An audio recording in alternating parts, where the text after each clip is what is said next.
Hi everyone, Robin here. Thanks for joining me on Poppystamps today. My project for you is a reminder for the Poppystamps challenge for the month of June. And the challenge title is Summer Holiday.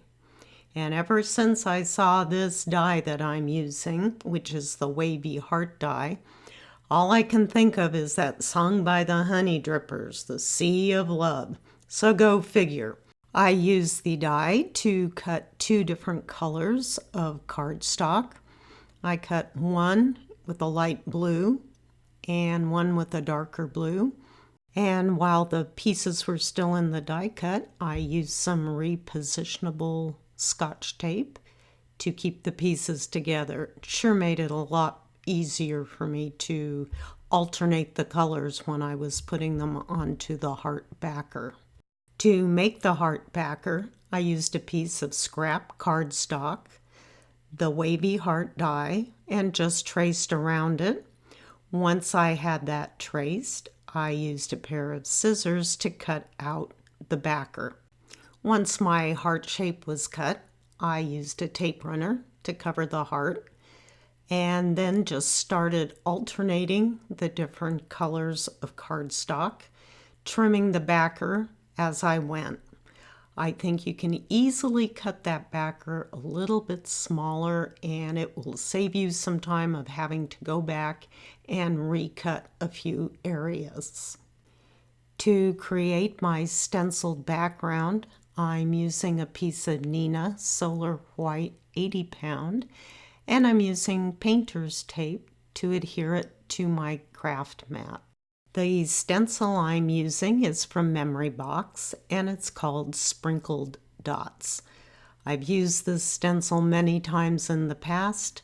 It's a great one to create clouds or waves or just little wisps of something in the background. I really wanted to try the new blending brushes that are out there, but I wasn't sure I could justify the cost. So I purchased the first one on the left from Amazon. It was about $8 for two of them. And then I purchased the one on the right from Picket Fence called their Life-Changing Blending Brush. As you can see, there is a definite difference in these. The one from Picket Fence has much finer and smoother bristles, and I think it works a whole lot better. So if you've been wondering, is it worth the cost? It is. I have never been able to blend smoothly with a sponge dauber, but this worked out so well for me. I can't wait to get my oxide inks out and try it with those. So here is my stenciled piece. I really liked it. I went a little heavy on some areas and lighter on others. To create my card base, I cut a piece of 80 pound cardstock at 4 1/4 by 11, and I'm scoring at 5 1/2. I folded the card in half and created my top folding A2. I trimmed my stenciled piece down to 4 1/4 by 5 1/2, and I'm going to add some tape runner onto the back to adhere it to my card front. If you can't find the words you're looking for a project, look to your computer, come up with the right font that you like, and print it out. I printed the lyrics to the song Sea of Love, trimmed them down to skinny little strips, placed a dot where I needed to punch a hole so I could push a brad through them. I like putting the dot there because I can see it right through my little 1/16 of an inch hole punch and know I am placing the hole exactly where it needs to be. Once all my sentiment strips had been punched, I took a tiny brad and slipped it through each of the holes on each of these sentiment strips. And my tag was finished. Off camera, I trimmed the ends of my tag at a slight angle.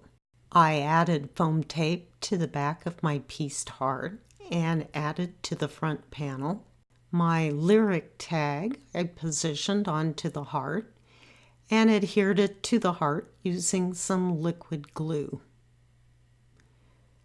Once positioned, I decided I better tack down the ends of each of the strips just in case.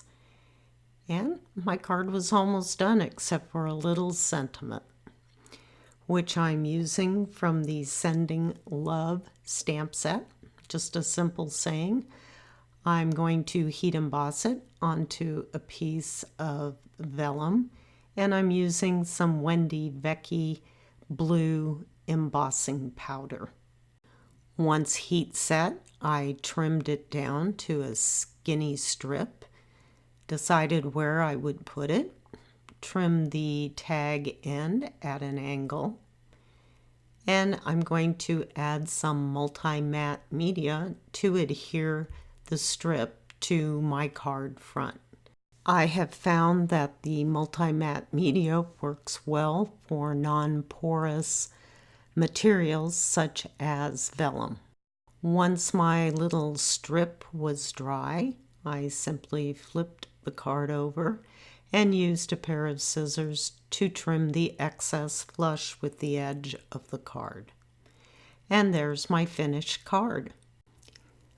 Don't forget, my card is part of a challenge reminder for Poppystamps June challenge called Summer Holiday. All the information for the challenge can be found on our challenge blog, so give it a try. I'd like to thank you for stopping by today and watching my video.